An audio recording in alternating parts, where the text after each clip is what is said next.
Johannesburg traffic authorities have urged motorists to avoid the vicinity of Empire Road and the Crown Interchange. This as firefighters try to extinguish an underground fire along the M1 highway near Braamfontein. The fire started in the early hours this morning. For more, we cross to SABC News reporter Calvin Dludla. Calvin, thank you so much for your time this afternoon. Give us a sense of the picture on your side. Somebody's going to pass it. Put them down next to that pole. Yeah, next to the pole, yes. No, I'm getting them now. Good afternoon to you and good afternoon to the viewers at home. Yes, we are here in Johannesburg, M1 South. There is fire here. I don't want to waste any time because we need details. I'm with the spokesperson for Johannesburg Emergency Services, Mr. Robert Mlaudzi. Mr. Mlaudzi, thank you very much for your time. We are here on M1 South. Tell us, what is happening here? Okay, yeah, early hours of this morning, we got a call that there's a fire which was reported along the double-decker highway, which is the source of the fire is actually along Smith Street. So on arrival, we found out that it was a tunnel which is housing most of the cables belonging to City Power. And also we are told that there are some cables also from Transnet, of which in terms of the injuries in the incident, we don't have any injuries. However, we might have some interaction in terms of power and all that. So Mr. Mangena, my colleague from City Power, will give you, further details as to residents who might be affected and which areas might be affected. But our message to our motorists is that we're pleading with them to avoid driving around this area, the double-decker highway. So the road is closed between Empire and Crown Interchange. And also the residents who are residing along this area, we're pleading with them to stay away from this area. Thank you very much. Mr. Mangena, fortunately, you are here. Thank you very much for your time and your quick response. You are from City Power. What is happening here? How much damage happened here? So we had fire that basically tripped our infrastructure, our network last night, and we called in the EMS so that they can actually come and assist us in terms of putting out the fire. So it's affecting two substations between Braamfontein substation and Fortsburg substation, which is in Newtown. And as I'm talking to you now, it means the areas that are supplied from those substations are currently off. This includes Braamfontein, parts of Fortsburg, CBD, especially towards Bree taxi rank, and even parts of Auckland Park. And we are basically waiting for the EMS to really give us the go-ahead so that we can ascertain the extent of the damage and even part of the cause. I just want to check because there are cables here. Maybe there are houses or buildings that might be affected in terms of electricity. Have you established that?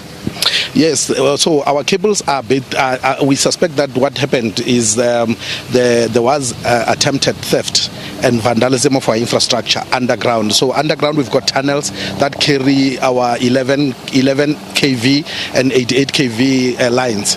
And those lines are affected as I'm currently talking to you. So as I'm talking to you now, the Braamfontein is totally blacked out, and also parts of Fortsburg, parts of Newtown, and the CBD. So we are basically hoping that we will be able to access this area. But by the look of things, as you can see the smoke billowing behind us, it looks like the extent of the fire is really huge. I was actually walking. It's about 500 meters of the distance that the cables are running currently, where there is fire, and I was just further up there where we can see the fire basically billowing from under, and we suspect that it might start affecting even the Prasa trains that are basically under that bridge. So, but we're working with the teams here. We're hoping that they'll be fast enough to put out this fire so that we can actually gain access and be able to ascertain the extent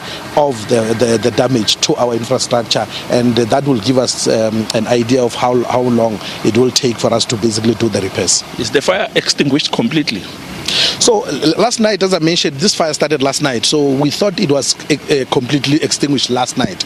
But then this morning when we came to check so that we can start with the repairs, we found the smoke basically still coming. Now it has moved from about 2 meters from where it was last night. So we're currently hoping that EMS will basically ensure that it puts it completely, but we'll have to wait for the surface and the infrastructure to cool off before our teams can basically get in to investigate and be able to do the repairs. So we are not looking at ETR that will be sooner, but we will basically be able to advise our customers as to how long it will take for us to access the tunnels, but also how long it will take for us to do the repairs. I think what is important is that Braamfontein should come back on, because tomorrow there is a state of the city address in Braamfontein, and currently with no electricity, we may have to basically find an alternative so that that area where the state of the city address is not affected. As the city of Johannesburg, what can you say to the motorists who are normally using this road, because I can see the road is closed?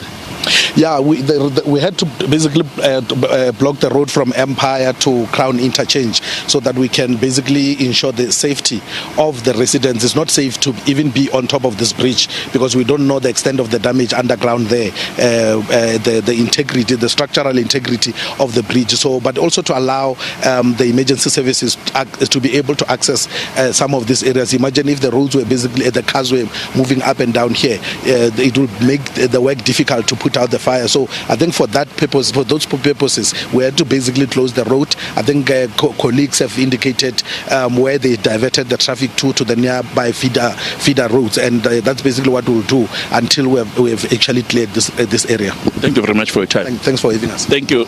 That was Mr. Isaac Magena from the city of Johannesburg. Earlier we spoke to Mr.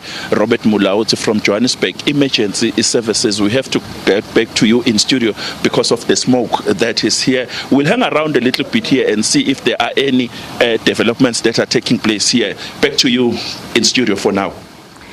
Thank you so much to SABC News reporter Calvin Dludla coming to us live from the M1 highway.